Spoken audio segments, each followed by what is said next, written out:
dari kelompok 5 akan memaparkan tentang pendidikan Islam di era Kesultanan Utsmaniyah. Langsung saja oleh pemateri ke-1 yaitu Naila Aulaisa Sabila.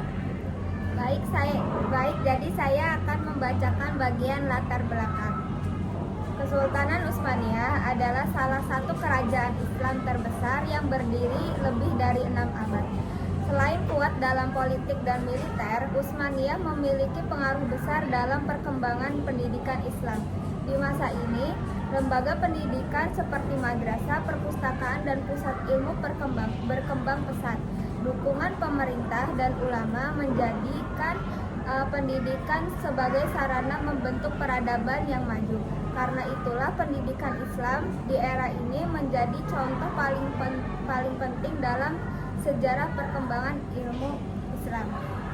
Selanjutnya saya akan membacakan bagian A berjudul Latar Belakang Sejarah Kesultanan Utsmaniyah dan Pengaruhnya Terhadap Perkembangan Pendidikan Islam. Kesultanan Utsmaniyah berdiri pada abad ke-13 dan mencapai kejayaan pada abad ke-16. Wilayahnya sangat luas, sehingga mempermudah penyebaran pendidikan dan ilmu pengetahuan. Pemerintah membangun madrasah, mengembangkan kurikulum, dan memadukan tradisi ilmu dari berbagai wilayah. Pendidikan berkembang cepat karena mendapat dukungan penuh dari warga dan masyarakat. Itulah gambaran pengaruh besar Kesultanan Utsmaniyah terhadap perkembangan pendidikan Islam. Selanjutnya pembahasan berikutnya akan disampaikan oleh Rita. Baik, jadi saya akan membacakan tentang bagian B yaitu sistem dan lembaga pendidikan Islam pada masa Kesultanan Utsmaniyah. Pada masa ini pendidikan disusun secara struktur. Ada maktab sebagai sekolah dasar untuk belajar Al-Quran, menulis, dan akhlak. Kemudian ada madrasah sebagai pendidikan menengah dan tinggi yang mengajarkan fikih, hadis, matematika, astronomi, hingga kedokteran. Ada juga Enderun yaitu lembaga khusus untuk mendidik calon pejabat kerajaan. Semua lembaga pendidikan ini dibiayai dengan sistem wakaf sehingga rakyat dapat belajar tanpa biaya. Inilah salah satu faktor yang membuat pendidikan Islam berkembang sangat pesat. Selanjutnya saya akan membacakan bagian C yang berjudul Karakteristik dan Tujuan Pendidikan Islam pada masa Kesultanan Utsmaniyah.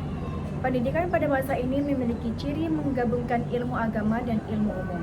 Pendidikan juga menekankan akhlak, adab kepada guru, serta penguatan karakter. Tujuannya adalah untuk mencetak generasi muslim yang berilmu, berakhlak baik, dan mampu menjadi pemimpin masyarakat. Pendidikan juga berfungsi menjaga stabilitas negara dan memperkuat nilai-nilai keislaman. Selanjutnya, pembahasan terakhir akan dibacakan oleh Akmal. Baik, sekarang saya akan membacakan bagian D yaitu tentang faktor penyebab kemajuan dan kemunduran pendidikan Islam di era Kesultanan Utsmaniyah. Pendidikan berkembang pesat karena adanya dukungan dari para sultan, dana wakaf yang besar, kurikulum yang lengkap, dan banyaknya ulama yang aktif mengajar serta menulis. Namun, memasuki masa kemunduran, beberapa faktor seperti lemahnya politik kerajaan, berkurangnya dana wakaf, dan tidak berkembangnya kurikulum membuat pendidikan melemah. Pengaruh Barat juga turut membuat pendidikan Islam tertinggal dari perkembangan sains modern. Baik, untuk selanjutnya yaitu bagian kesimpulan. Kesimpulan dari materi ini yaitu pendidikan Islam di era Kesultanan Utsmaniyah pernah mencapai kejayaan besar dengan sistem pendidikan yang kuat dan lembaga yang maju.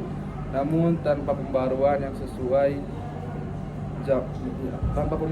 dengan penyesuaian zaman, pendidikan akhirnya mengalami kemunduran. Sejarah ini mengajarkan bahwa pendidikan Islam harus terus berkembang mengikuti kebutuhan zaman tanpa melepaskan nilai-nilai keislaman. Baik, cukup sekian yang dapat kelompok kami sampaikan. Kurang-kurangnya mohon maaf. Assalamualaikum warahmatullahi wabarakatuh.